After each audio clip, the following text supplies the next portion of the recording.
Yes, sir. We're doing personal fitness this month at the Merit Badge.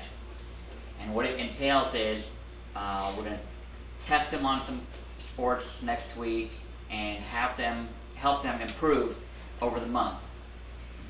Can you kind of talk to them a little bit about maybe setting goals and focusing on that goal and how to motivate yourself to improve your own personal performance? Is there a program that they're involved in? John?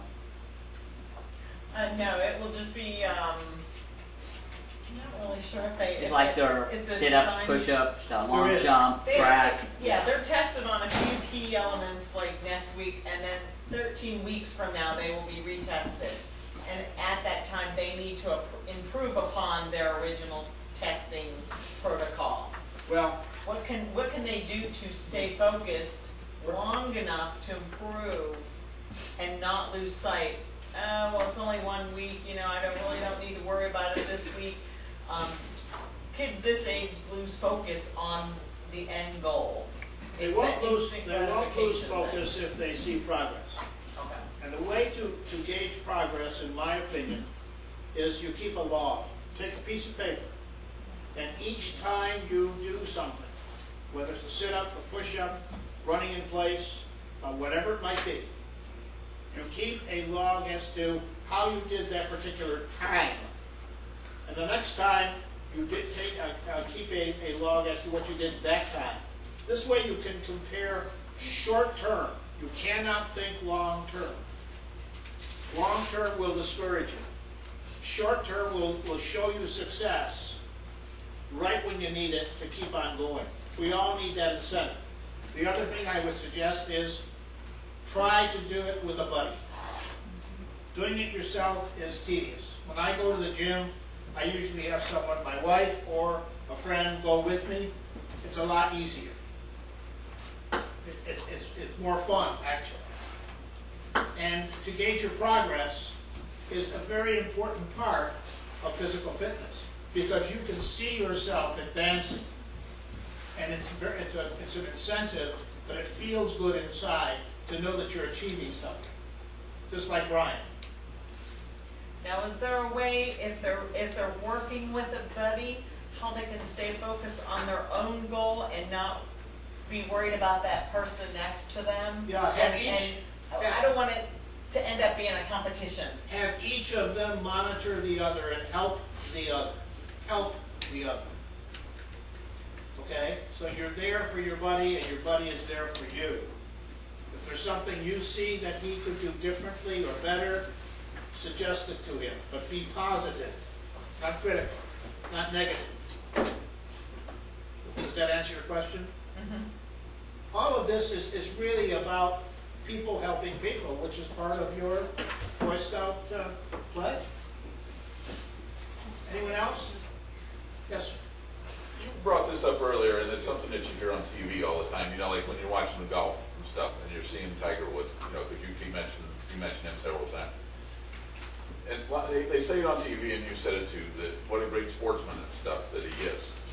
But you know, things are always fine and dandy with him when he's winning.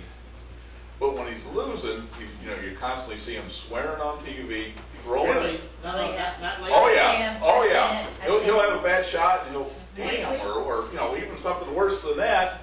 And like he miss a putt or something, he throws his club down and all that stuff. But oh yeah, so and then 5 minutes later on TV, and then I hear a speaker like you, and he said he's a wonderful sportsman. My God, he's an idol to the and all this. And I'm thinking, all this time, when you're winning, yeah, but when you're losing, ain't it? Well, let me ask what you would expect him to do. If you would expect him to do otherwise. Well, if someone is a good sportsman, you have to be the same like what you said. You shake the hand of the person when you win. You shake the hand of the person when you lose. You but don't. He does do that. But I'm talking about his personal attitude. What are you suggesting? I understand. I've never seen him in the beginning when he first started playing 6 or 7 years ago. Yes, he was very negative. I think maybe restraining. If you're going to be, this person and all the commercials and all this kind of stuff. You know, maybe a guy shouldn't be swearing on TV. Maybe he shouldn't, you know.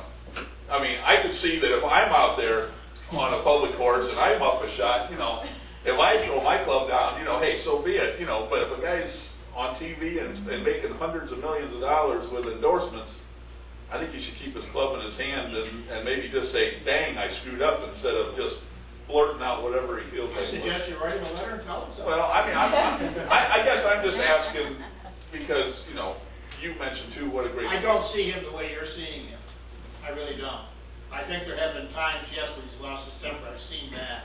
But of recent vintage, I've not seen it. So, Yeah, maybe I'm not yeah, watching I as mean, carefully. You know, I mean, It's not Andre Agassi throwing the clubs. I don't, have you ever played an individual sport? I go out, you know, I play golf. Have you ever played competitively? I've been in some leagues, if that's, you know. And yes, I've sworn on the golf course. Well, I think his, More than once, too. and I think his point, and I believe it too, I mean, he knows Tiger Woods as such an icon he is and such a role model for so many people, that taking on that role as a role model, whether he wants it or not, and I know the basketball players went through this a couple of years back, that I don't want to be a role model, don't watch me, don't, you know, because everybody was, yeah, Charles Barkley was the big one. I don't want to be a role model, I don't want this job. But unfortunately, them being put out in the public spotlight, it's a job that just comes, and so I agree with him, because I have seen it recently. Well, I agree with both of you. I guess I'm just saying I don't see him in that light. I'm not saying he hasn't made mistakes in that respect, but I'm not saying, I don't think that that's his attitude by and large. The athletes today are a lot different than, you know, I've gotten to know a lot of the older athletes and stuff differently. And, you know, and the newer ones, you know, they think they can stay out till 4 in the morning and hang out and wreck their cars and you know, what's the one guy that running back for the Broncos said he's got like 12 kids by 9 different women or something like that. Can't run boys. You know, so I mean, this, you know, the modern day athlete is hard to be in. Well, I had planned to keep this as positive as possible. And I thank you for your remarks.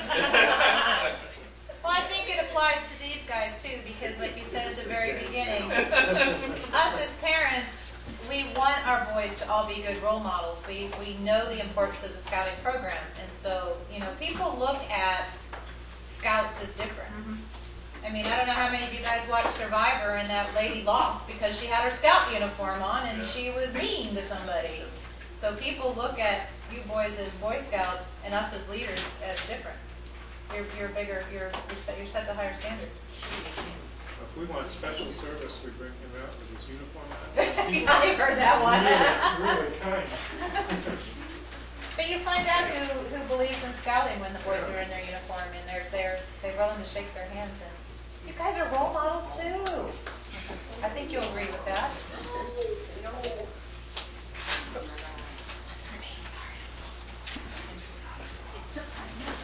Any other questions?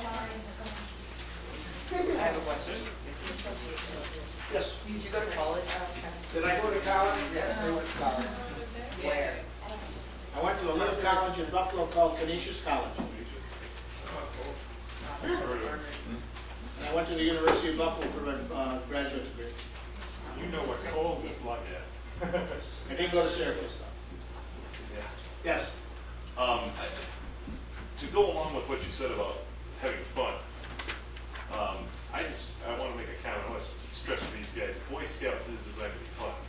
I know, you know, the first year I went on a lot of camping trips with you guys, and of course my pet peeve has always been the duty roster, and I always kind of got on you guys about doing your chores and stuff. Well, fun, but teams have responsibilities too. You guys, each patrol is a team, and you know, everybody's got their responsibilities to do that, but the rest of the time is fun. And you know, you agree with me that the team has to have fun to succeed. And it's the same thing for you guys. You can have fun and be serious at the same time.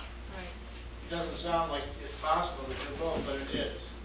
Because when you work hard, and you enjoy what you're doing, that's fun. But you can get the job done too. Would that go with what you're saying? Yeah. Yeah.